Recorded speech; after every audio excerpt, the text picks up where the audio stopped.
Welcome to our channel. Please don't forget to subscribe my channel for more interesting and beautiful stories. Let's start. The Strange City. Suddenly he was awake. He could see the light through the curtains. Tina was still sleeping beside him. That was strange. They always woke up together. He looked at his watch. 6:30. He tried to think. Yes, they always woke up at exactly 8 o'clock. He couldn't remember waking up before 8 hour. Not ever. Why not? Everybody in the city woke up at exactly 8 o'clock every day. He got out of bed quietly. Tina didn't move. He walked to the window and opened the curtains. He looked out at the quiet city. Nothing was moving. Then he dressed quickly and went to the chair and sat down. He had to think. He had to remember. He was still sitting there an hour and a half later when Tina opened her eyes. "Dan," she said. "Dan, what are you doing?" "I got up early," he said. Early?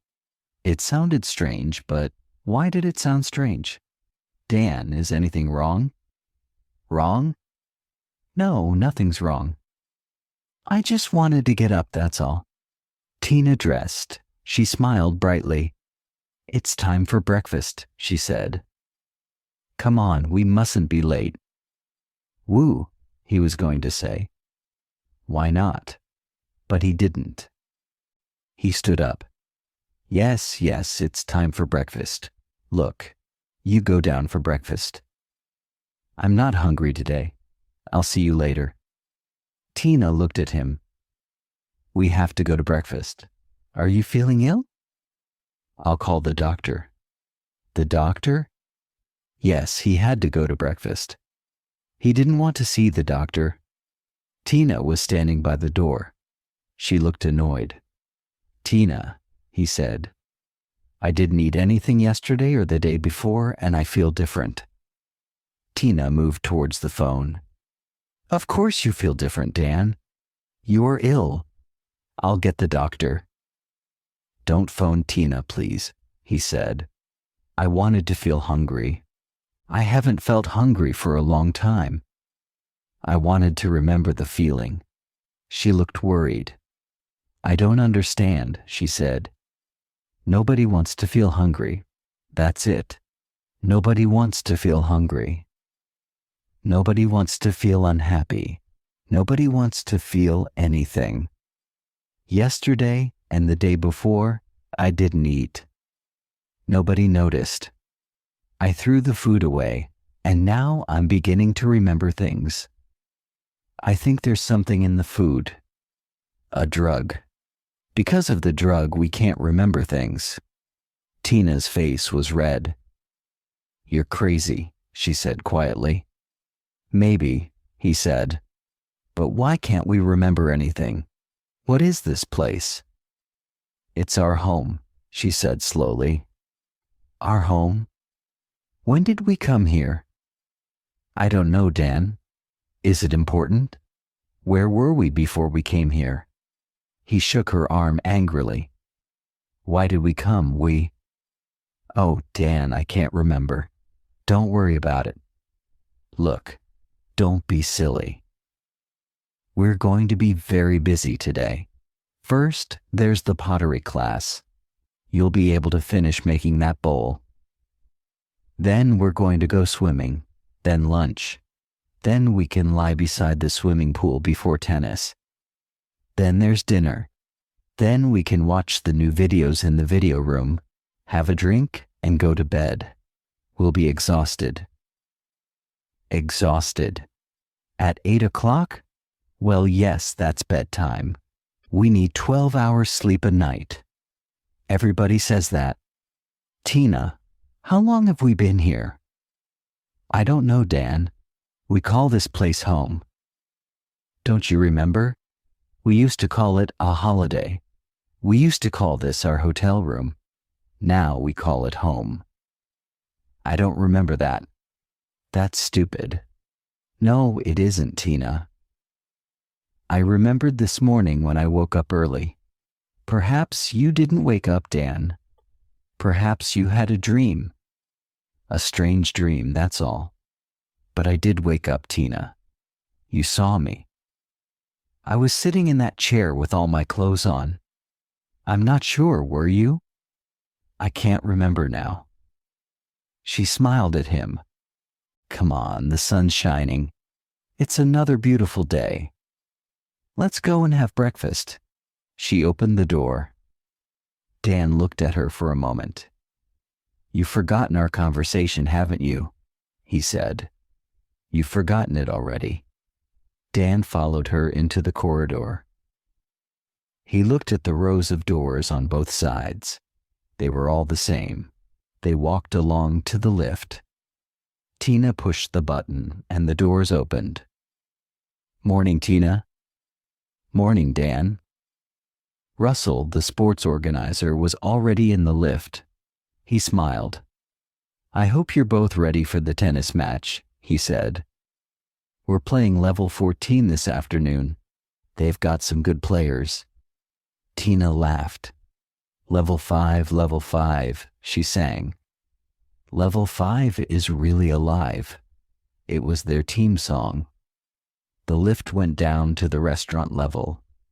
They joined the long line of people. They were all waiting for breakfast. Dan looked around. Everyone was wearing shorts and t-shirts, the men and the women. Dan looked down at his t-shirt. It was light blue, the level 5 color. His shorts were light blue too. There were different colors for all the levels. The man in front of him was wearing a yellow level 9 t-shirt. Oh, good, said Tina. Cornflakes. I love cornflakes. So do I, said Russell. Dan smiled. Every day breakfast was cornflakes with thin milk. Every day, Tina seemed pleased with it. She always seemed pleased with lunch too, and dinner. Everybody seemed pleased. He thought about the food. Lunch was usually soup and some bread. Dinner was usually soup and some rice. They sometimes had a little meat or fish, but not often. But they were never hungry. Dan took a tray, a bowl of cornflakes, and a vitamin drink. He followed Tina and Russell towards the tables. The restaurant had big windows, and through them you could see the large swimming pool. The families with children all lived on the other side of the pool. On this side, there were only people without children. Dan stopped and thought.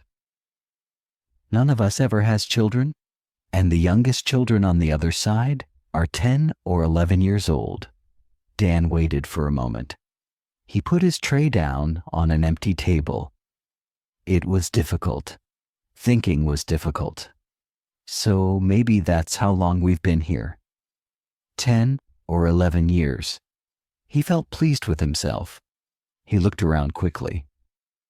Nobody was watching him. He picked up his tray again and walked over to the waste disposal unit. Quickly, he threw the food and drank away. He looked around again. No, nobody saw him. He started to walk to Tina's table. And there are no sick people, he thought. Nobody was watching him. He picked up his tray again and walked over to the waste disposal unit. They take them to a hospital somewhere. Nobody else leaves. Never. He stopped. There was Jack. Jack went to hospital, but when? He walked over to Jack's table. Jack, good morning, he said. Good morning, Dan. Lovely day, isn't it? How's your leg, Jack? Is it better? Jack looked surprised. My leg? There's nothing wrong with my leg. Don't you remember, Jack? You hurt your leg. You cut it by the swimming pool. I was with you. You fell on a bottle and it broke and cut you badly. They took you to hospital. You went in a helicopter. Jack stopped eating. He looked worried for a moment. Then he laughed. I've never been to hospital in my life, he said. And I've never been in a helicopter. Is this a joke? Dan looked down. Jack was wearing green level 11 shorts. He could see the long red scar on Jack's leg. He looked at Jack again. Jack was smiling. Dan, are you all right? It was Russell. He was standing behind him. I was just talking to Jack about his leg. He cut his leg when we were at the swimming pool. Look, there's the scar. You remember Russell? He fell on a bottle. You carried him to the helicopter. Russell wasn't smiling. Dan, can you come to my office after breakfast? I want to talk to you. Dan looked at Russell carefully. Russell was the sports organizer for Level 5. There were a lot of organizers. They all lived on the highest level of the building, Level 20. There were organizers for sports, pottery, yoga, music, everything. He walked to the lifts. He got to the lifts, pushed the button, and the door opened immediately. Dan stepped in. Russell was hurrying along the corridor towards him. Dan pushed a button, and the doors closed. Dan looked at the buttons. There were 20 levels. He pushed number 20. Sunny Vista City was built on both sides of a deep valley. The swimming pools and sports areas were at the bottom of the valley. The rooms were against the sides of the valley. At both ends of the valley were the offices for the organizers. The city was about 2 kilometers long. Helicopters flew into the city every day. They always landed on the roof of the 20th level. The lift stopped. Dan walked out. The corridor was empty. The rooms were bigger here. There was a bigger distance between the doors. Then he heard a noise. It was a bell. The door of the next lift was opening. Dan stepped back. Russell was coming out of the lift door. Dan, said Russell, what are you doing? This is level 20. You shouldn't be here. Why not? Said Dan. And why are you following me? I must speak to you, said Russell. It's important. Dan looked at Russell. Russell was looking at the wall next to the lift. There was a red button on the wall. Russell was moving towards the button. Dan stepped between Russell and the button. Okay, said Dan. Where shall we talk? Russell looked worried. Or we can go to my office. We can talk there. Dan thought for a moment. Russell was bigger than Dan, and stronger too. Dan thought about the sports in Sunny Vista City. Nobody tried to win. Not ever. But why not? He could remember the day before when he played tennis against Russell. Dan tried to win. He wanted to win. Russell was surprised then. Dan smiled. Come on, let's go to your office. I mustn't be late for the pottery class. I'm making a bowl. A soup bowl. Have you seen it? Russell smiled. No, I haven't. You can show me later. Dan stepped into the lift and Russell followed him. Russell turned to the row of buttons next to the door. Level 1, he said to himself, and moved his hand towards the button. Dan hit him once hard on the back of the head. Russell fell to the floor. I knocked him out, thought Dan. I hit him once and knocked him out. Where did I learn that? There were never fights in Sunny Vista City. Nobody was ever angry. Dan looked at the buttons. He pushed the button for level 10. There was nobody on level 10 at this time of the morning. He stepped quickly through the door before it closed. Dan walked along the corridor. There were some stairs at the end. He ran up the stairs. There was a door at the top. He pushed the door and it opened. It wasn't locked. He went through the door and he was on the roof. He looked around. A large helicopter was standing on the roof. Dan stopped and looked at it for a moment. The helicopter was a Westing Type 23. He thought for a moment. The Westing Type 23 had 20 seats, 2 engines, and it could fly at 300 kilometers an hour. But how did he know that? He tried to remember, of course. He used to work at a helicopter factory. He used to make Westing helicopters. He used to work. But when was that and where? Why did he stop working? And why did he come to Sunny Vista City? Dan walked across the roof. It was very wide. He walked to the side and looked over the wall at Sunny Vista City. Then he walked across to the other side and looked over that wall. He shook his head. There was another valley with more buildings. It looked exactly the same as Sunny Vista City. There was a door on the other side with a notice on it. Sortie. He tried to think. Sortie. It was French. It meant exit. But when did he learn French? He turned and ran over to the helicopter. The door was open. There were a lot of boxes inside. They were empty. Dan climbed in and hid behind the boxes. There was writing on the boxes. One said, Sunny Vista City. Another said, Club du Soleil. A third said, Playa del Sol. He thought about the English, French, and Spanish. He looked at some more boxes. Some were German. Some were Italian. One was Portuguese. He sat there for about 10 minutes. Then he heard voices. The door closed. 2 men got into the front of the helicopter. Dan listened. Well, that's it. We've delivered everything to the English and French sections. Yes, we can do the German and Italian sections this afternoon. The engine started, and he couldn't hear anything else. The helicopter took off and climbed slowly into the sky. Dan moved quietly to the window and looked down. He could see more valleys like Sunny Vista City, then more and more. They flew over the valleys for half an hour. Then Dan could see fields and trees and farms. In the distance, he could see a town with factories and smoke. The helicopter began to go down. Dan hid behind the boxes again. The helicopter landed and the door opened. Some men began to move the boxes. Dan stood up. Hello, he said. Where are we? The men looked at each other. They didn't speak.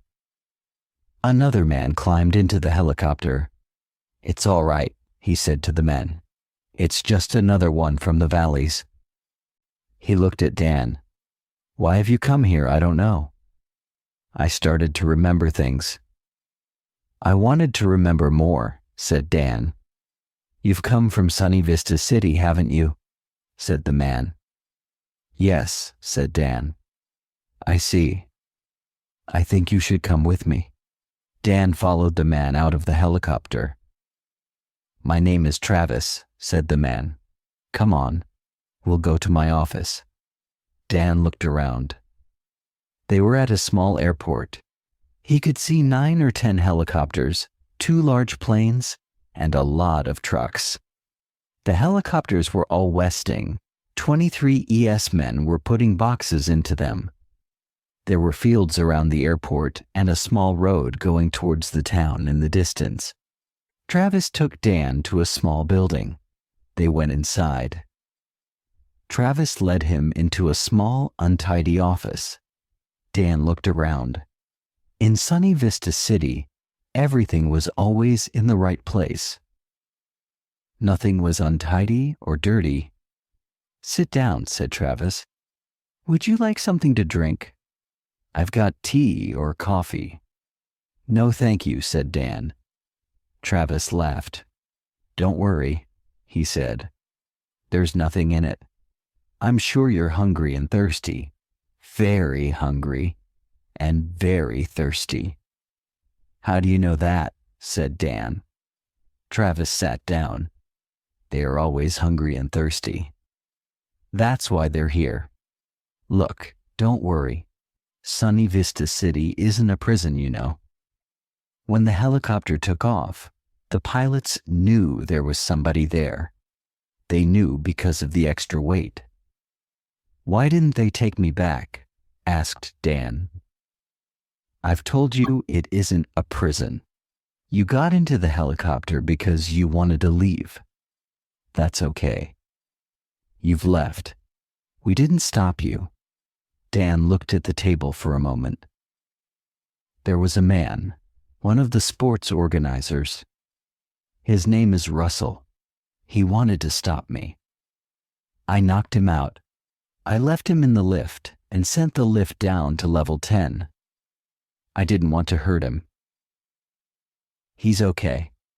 You didn't hurt him badly. I spoke to him on the telephone a few minutes ago. What is Sunny Vista City? Asked Dan. What is it really? How much can you remember? Said Travis. I'm beginning to remember more and more. I can't remember everything yet. You'll remember more tomorrow, said Travis. Well, said Dan, I used to work in a helicopter factory in England, the Westing factory. This isn't England, is it? No, said Travis, it isn't. I lost my job, said Dan. The factory closed. I was unemployed for a long time. Then I saw an advertisement.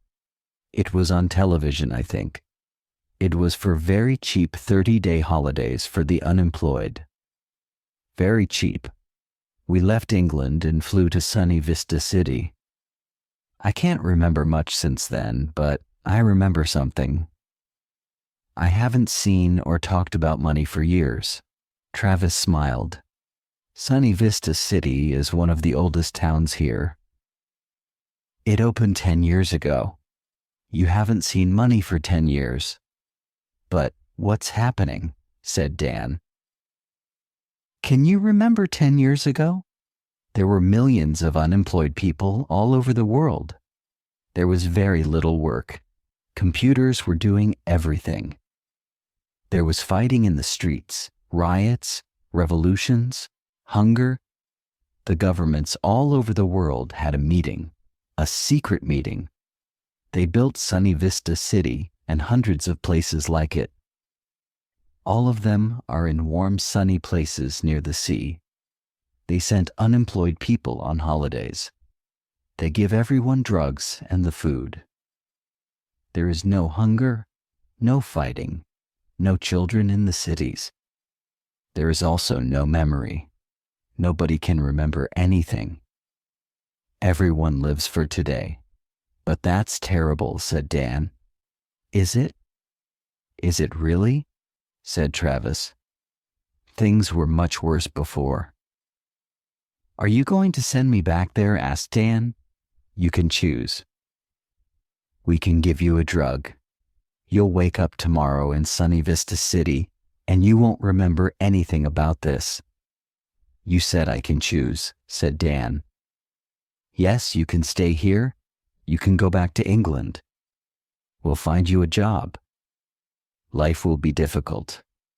You'll have to work hard but I'll be free, said Dan. Yes, you will. A few people, only 1 or 2%, leave Sunny Vista City and the other cities every year. That isn't a problem. We can find jobs for those people. Most people are happy there. About half of the people that leave choose to go back. I don't believe it, said Dan. You will. Maybe next year you'll want to go back. It's an easy life. But what about now? Are you going back or are you staying here? Dan sat back in his seat and smiled. I think I'll stay here. Thanks for watching.